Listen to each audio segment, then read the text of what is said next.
बिस्मिल्लाहिर्रहमानिर्रहीम अस्सलाम वालेकुम डियर स्टूडेंट्स, वेलकम टू रास मैथ्स एकेडमी। आज हम एफएससी आईसीएस पार्ट 1 मैथमेटिक्स में चैप्टर नंबर 3 का आगाज़ कर रहे हैं। आज ये यूनिट है जी मैट्रिक्स एंड डिटर्मिनेंट्स के हवाले से, matrices and determinants. First of all हम मैट्रिक्स की डेफिनेशन देखते हैं, बिल्कुल शॉर्टकट वे में एक्सप्लेनेशन इसकी होगी इंट्रोडक्शन में। मैट्रिक्स की definition same as it is जैसा कि आपकी टेक्स्ट बुक में लिखी है डियर स्टूडेंट्स। मैट्रिक्स हमने मैट्रिक में भी सेम इसी पैटर्न पे पढ़ा था। A rectangular array of numbers enclose by a pair of brackets, यानी रेक्टेंगल की शेप में एक ऐसा एरे तरीका पैटर्न जिसमें नंबर्स को या एलिमेंट्स को कुछ इस तरह से लिखा जाता है कि इनके दरमियान कुछ स्पेसेस होती हैं और ये रोज़ और कॉलम्स पे कंटेन करते हैं। दोबारा देखें, a rectangular array of numbers, ऐसा रेक्टेंगल की शक्ल में लिखा हुआ नंबर्स का pattern enclose by a pair of brackets, जिसको इन स्क्वायर ब्रैकेट्स में एनक्लोज किया जाता है, such as this form is called a matrix. अब स्टूडेंट्स, इसमें हमने पढ़ा था मैट्रिक लेवल पे भी, ये जो हॉरिजॉन्टली लाई करती हैं तमाम एंट्रीज़ या मेंबर्स, इनको हम नेम देते थे रोज़ का, यानी कि ये इसकी फर्स्ट रो होगी और ये इसकी होगी सेकंड रो। और तमाम एलिमेंट्स जो कि इसमें वर्टिकली लाई करते हैं, जैसा कि आप देख सकते हैं this one this one this one, ये जो वर्टिकली लाइंग एलिमेंट्स होते हैं ये बनाते हैं इसके कॉलम्स। यानी कि इसमें हमारे पास 2 रोज़ हैं और 3 कॉलम्स। इसको हम कॉलम 1, कॉलम 2 और इसको कहेंगे कॉलम 3। डियर स्टूडेंट्स, जनरली इस मैट्रिक्स को हम कैसे रिप्रेजेंट करेंगे? m बाई n मैट्रिक्स कहते हैं जनरली किसी भी मैट्रिक्स को। m हमेशा हमें पता है नंबर ऑफ़ रोज़ को रिप्रेजेंट करता है और n रिप्रेजेंट करता है नंबर ऑफ़ कॉलम्स को। तो जनरली हम इसके अंदर जो एंट्रीज़ हैं उन्हें a i j से रिप्रेजेंट करते हैं। आई यहाँ पे रोज़ को और जे यहाँ पे कॉलम्स को रिप्रेजेंट करेगा। अगर m बाई n ऑर्डर का मैट्रिक्स होगा तो आई यानी कि जो इसकी रोज़ हैं ये 1 2 3 4 अप टू m, कुछ भी नंबर ऑफ़ रोज़ इसकी हो सकती हैं। तो ये सो ऑन मीन्स, इस तरफ भी सो ऑन मीन्स कि ये चलती जा रही हैं रोज़ इसकी, first row, second row, third row, fourth row up to m। इसी तरह से इसके कॉलम्स जो हैं वो भी 1 2 column 3 column 4 and so on, ये up to n number of columns चलेंगे। तो ए आई जे अगर जनरली किसी भी एलिमेंट की पोजीशन को रिप्रेजेंट करेगा तो आई यहाँ पे उसकी रोज़ की नंबरिंग को और जे यहाँ पे कॉलम की नंबरिंग्स को रिप्रेजेंट करेगा। I from 1 to m and j is from 1 to n। याद रखिएगा जनरल फॉर्म में हम नंबर ऑफ़ रोज़ को स्मॉल m से और नंबर ऑफ़ रो जो कॉलम्स हैं उनको n से रिप्रेजेंट करते हैं। डियर स्टूडेंट्स, इसी को हम, ये जो हमारे पास जनरल मैट्रिक्स है, इसको हम इस तरह से शॉर्ट फॉर्म में रिप्रेजेंट कर सकते हैं। Matrix A is equals a I J of order m by n।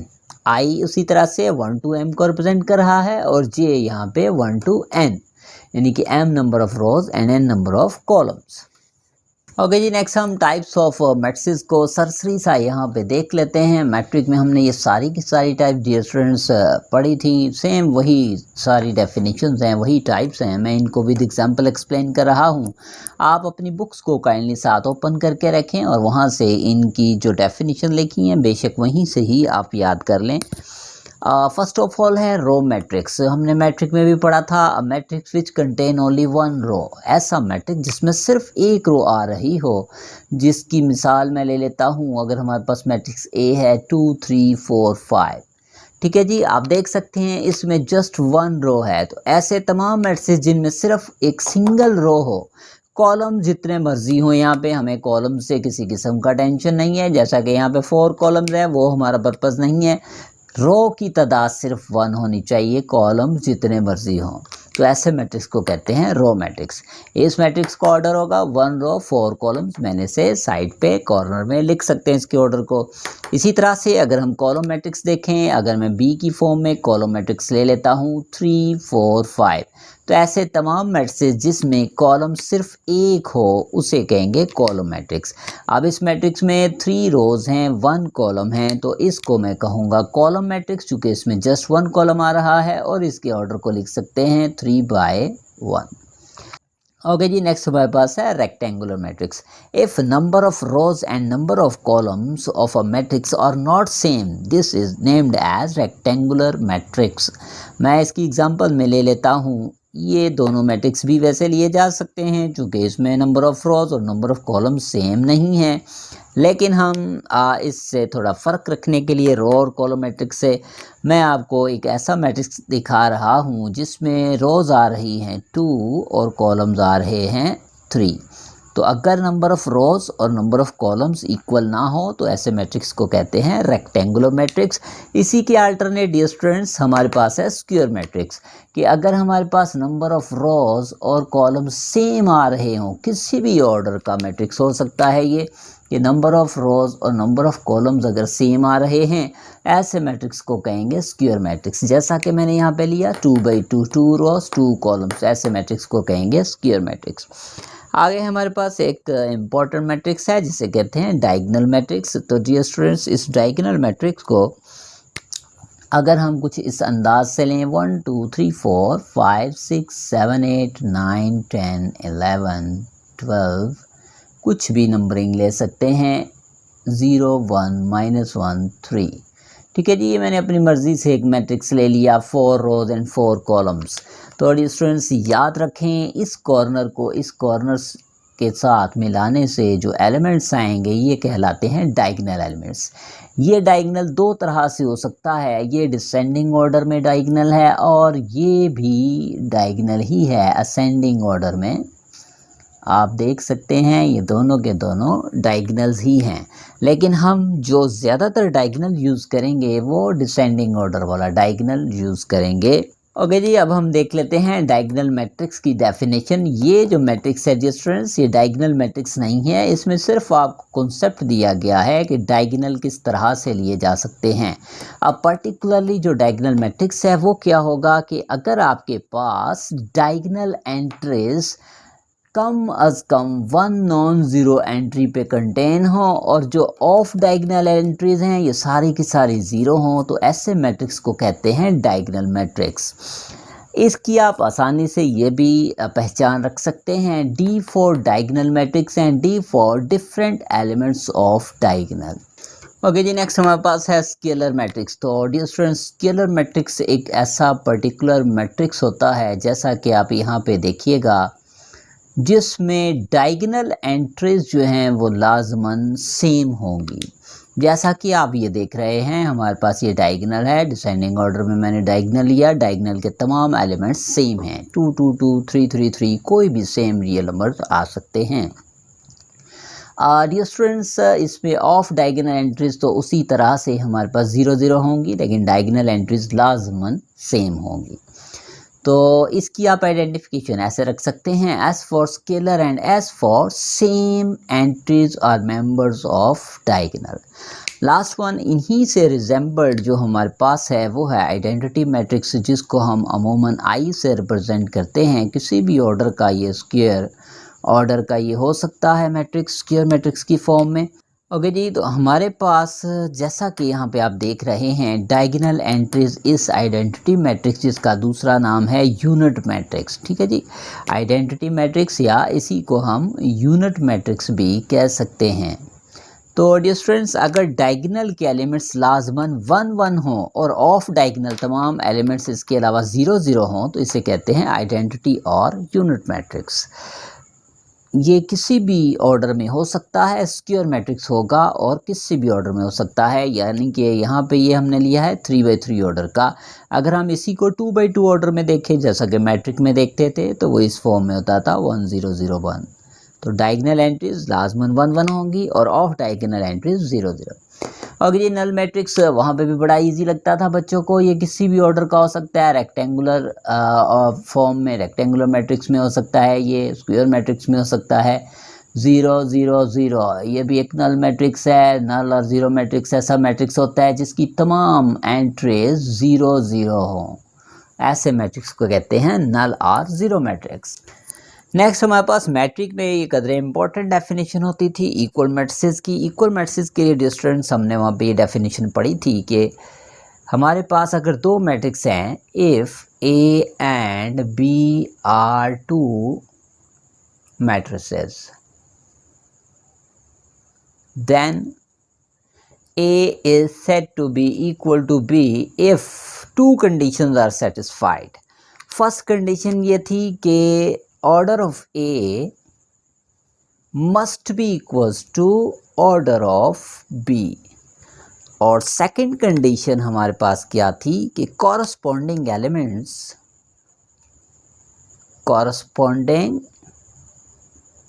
Elements of both matrix are same.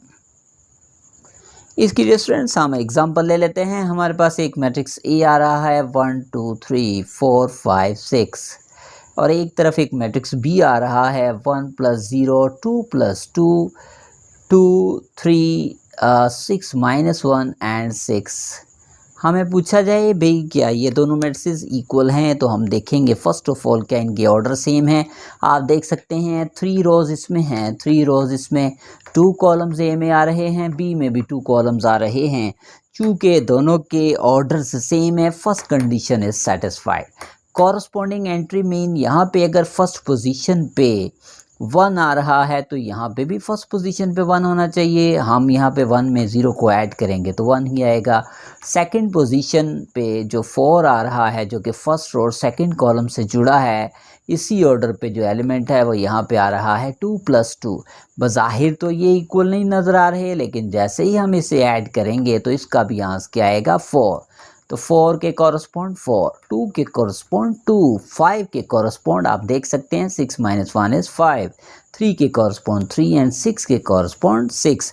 यानी कि दोनों कंडीशन सेटिस्फाई हो रही हैं, तो हम कह सकते हैं matrix A is equals to B. Okay ji, next हमारे पास है determinant of 2x2 order matrix, जो हमने मैट्रिक लेवल पे भी देखा था। तो if we have a matrix A, square matrix A B C D, ठीक है जी, तो इसके डिटर्मिनेंट को डिस्टेंस हम रिप्रेजेंट करते हैं स्ट्रेट लाइन से। याद रखिएगा, स्ट्रेट लाइन से डिटर्मिनेंट को रिप्रेजेंट करते हैं।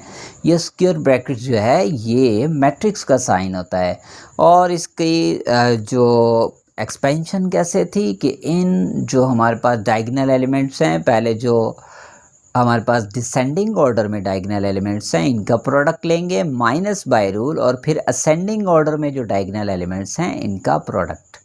ये है 2x2 ऑर्डर के डिटरमिनेंट को एक्सपेंड करने का मेथड।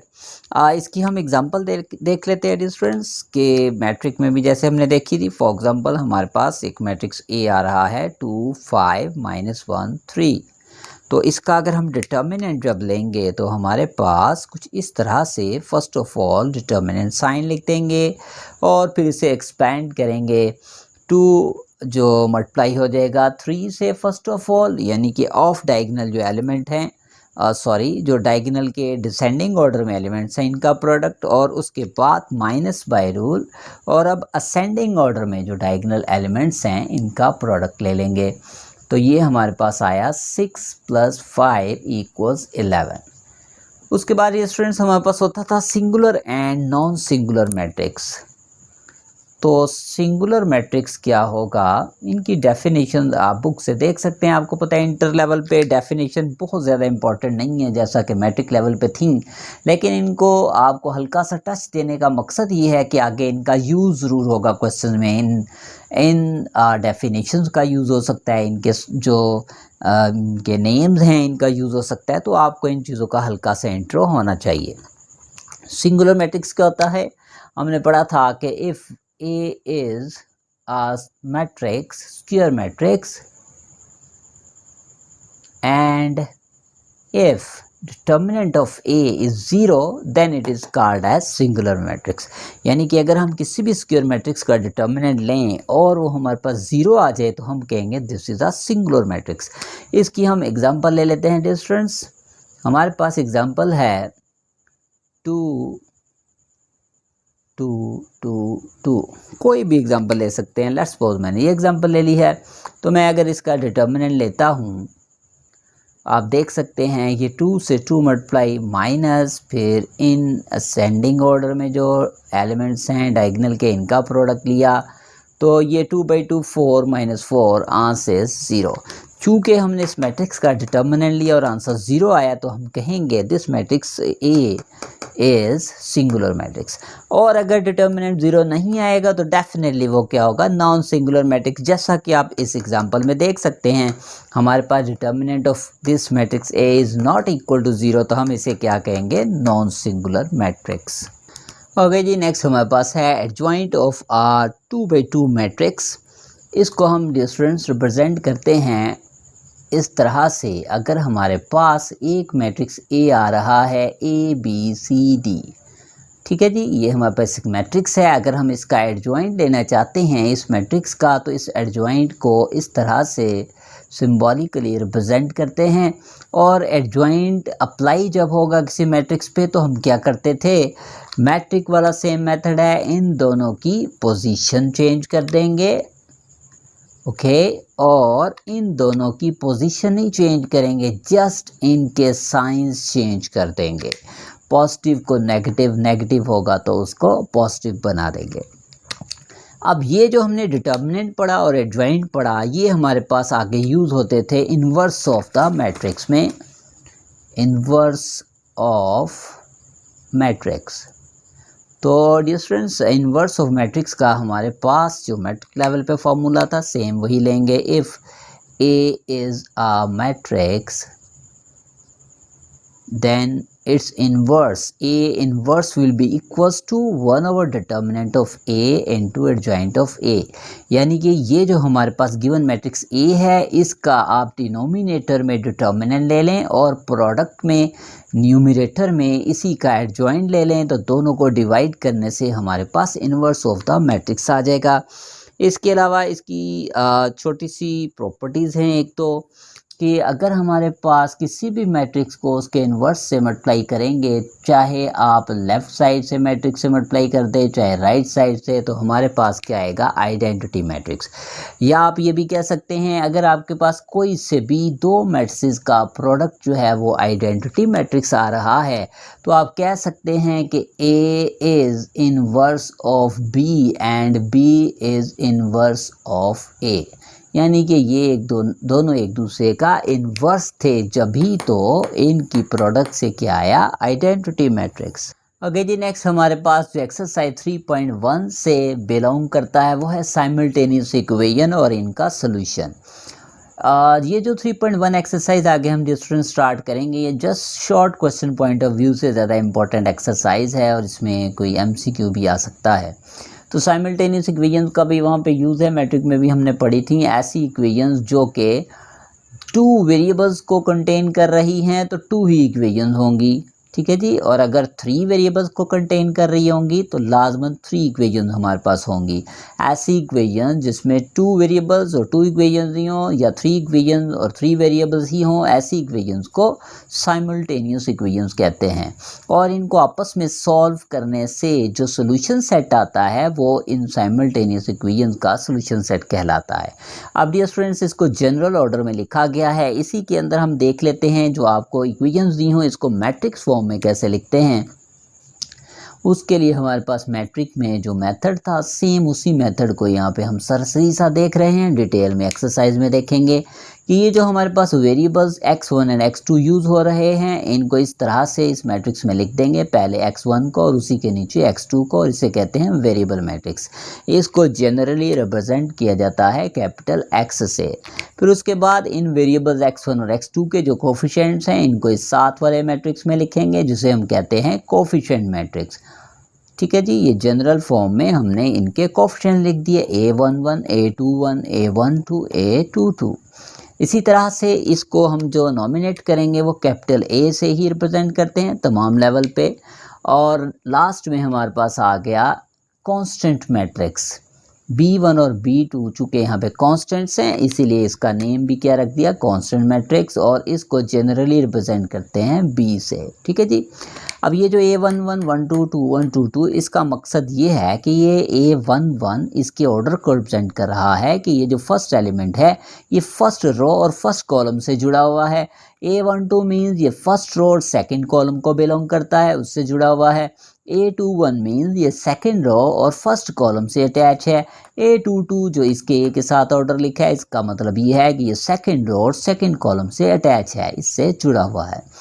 तो डियर स्टूडेंट्स, इंशाल्लाह इन द नेक्स्ट लेक्चर हम इस एक्सरसाइज 3.1 को स्टार्ट करेंगे और इसको जल्द अज जल्द ख़त्म करने की कोशिश करेंगे। अब मेरे चैनल को सब्सक्राइब करें, लाइक करें, शेयर करें। टेक केयर, अल्लाह हाफिज़।